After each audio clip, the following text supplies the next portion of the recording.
This video is sponsored by Squarespace. More on those later. Hello and welcome to Broadsword Wargaming. My name is Oliver and in this video I'm going to talk about the brand new Warcry set, Heart of Ghur. A small-scale, narrative-based skirmish game, Warcry is the perfect game for new players. I'm going to show you how to paint the models, how to paint the terrain, and I'm also going to do a super simple sort of how to play. So what do you get in the box? Firstly, you get everything you need to play the game, all the tokens, the books, the models, and the terrain. The Gnarlwood terrain is really nice modular stuff, although a slight bit fiddly to put together. You get the Rotmire Creed, the models I'm going to be focusing on in this video, as well as the Horns of Hashut, which Kira has been painting on her Twitch stream. I will also take a brief look at the Compendium, which is an additional book you may want to look at too.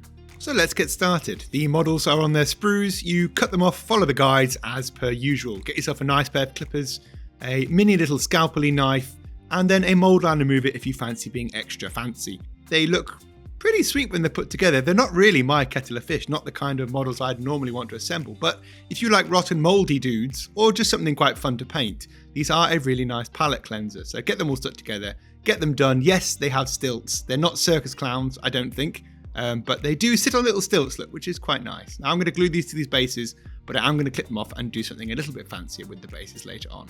And that is the warband we are going to be working on today. And then we also have the Horns of Hashut. Now obviously you've just seen me assemble some, you don't really need to see it again. A little clip here, a little pop there, a little slice, and bang, they're done. These are the ones Kira's going to be painting over on her Twitch, so do check out twitch.tv/Kira Elvenblood if you want to see how they're done. With the Compendium, if these are not the warbands you like and you're thinking, oh, I really wish I could play, a different old warband, well bang, there they are, Cypher Lords. Or maybe you're thinking, oh, I just really like Soulless Sea Elves. Bang! There they are, Idoneth Deepkin. Or maybe you've got a ton of Sigmar from Dominion and you're thinking, I really want to play those guys. Well, there they are as well. Look at that. Who'd have guessed? There really is something for everyone in this game. No matter what box set, what army you play, they're pretty much usable in this game.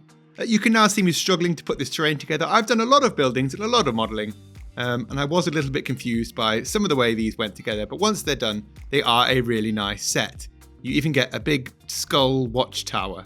The full set is here. You could actually just play the game now if you liked. You don't need to paint anything, obviously, but it does look better when you do paint it.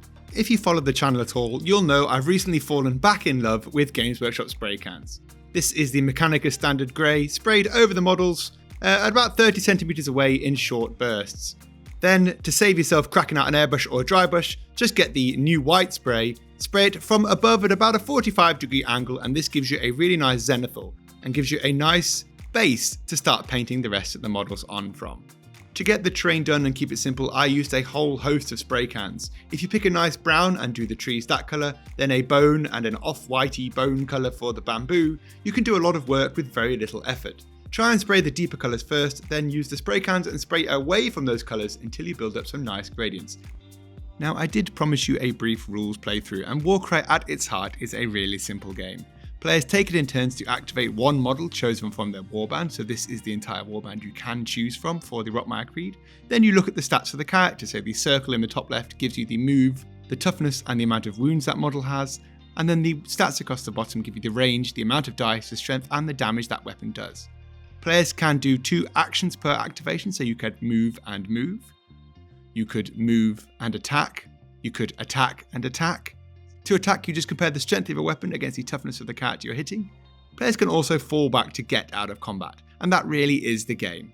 Let's hear from our sponsors, Squarespace. From websites and online stores to marketing tools and analytics, Squarespace is the all-in-one platform. It's easy to set up and comes with a whole ton of pre-built website templates. Even I managed to add products, logos, and designs in just a few minutes. We all know this hobby isn't cheap. Squarespace makes it easy for artists and creators to monetize their content and expertise in a way that fits their brand. With member areas, you could unlock a new revenue stream for your business by selling access to gated content like video, online courses, and newsletters. Why not head to squarespace.com for a free trial, and when you're ready to launch, go to squarespace.com/broadsword wargaming to save 10% off your first purchase of a website or domain. Right, back to the video. I plan on keeping these quite simple. No airbrushing, no fancy tricks, just good old-fashioned brushwork. First off, start with the Death World Forest and get this all over the caves. Do cover up the mouldy, lumpy bits as well, and just try and avoid covering anything else as we're going to be using a lot of contrasts, and it'll save you time in the long run. Next up, it's onto the bamboo. I'm going to use Skeleton Horde contrast. Now, the fact we did a zenithal means we will get a difference in the shading. As you can see, some bits are coming out greyer or greener, and some bits are coming out more bony depending on where the light has hit. And this is what we want to happen. It's going to give us a nice contrast between the actual bone parts of the model and the bamboo. Truly, any kind of off-white colour would work. But I'm going to cover this over just the elements that I think are bone. Some of these are nails, but I think they look a bit nicer in the bone colour anyway, so give these a smash and you'll be hitting those with Skeleton Horde later. Then for all of the wood, pick up the contrast wildwood. I'm covering mainly the weapon staffs and the wooden bits on the shoulders of the bigger characters. A lot of the smaller characters don't have that much wood on them, so it keeps it quite simple. For the flesh, on this particular model, I'm going to be using Guilliman flesh. Again, because of the zenithal we did, the grey comes out and it makes it look a little bit undead, a little bit rotting. I used various different contrasts actually over all of the models. So have a play around, use some of them, mix and match, and I think you'll be really happy with the results. For the shorts on the models, I'm going to be using the Basilicanum Grey. It's a really nice, simple contrast. You only really need one coat. Keep it smooth. And again, try and avoid covering other parts of the model. But if you do, don't worry, you can just tidy them up with a different colour. Hopefully now you can start to see the model is coming together. We still need to break these details up and add some highlights in. You can spend as little or as much time as you like here. I want to make these look good, but these aren't going to be a show award-winning paint job. I'm using the side of my brush and several different colours to keep adding layers and volume and colours back into the model. I'm trying to follow where the light would hit naturally, and you'll end up with a result that looks a little like this. Now we do still have a couple of other tricks up our sleeves to make this model look even better. I'm relatively happy with so far, and if you wanted to end here, you absolutely could. But I'm going to try a couple of new products. Now, I've never used these before, but I've heard good things about them. They are water soluble, so you just get a bit of water, tap these around the areas you want to apply it to, and you are done. All that green there is the moss effect, nothing I've painted except for what we painted previously. The same with the rust. It's actually a really good product, and applied over the whole warband with some Blood for the Blood God from Games Workshop, you can get a super nice, themey, connecting finish on all of the models.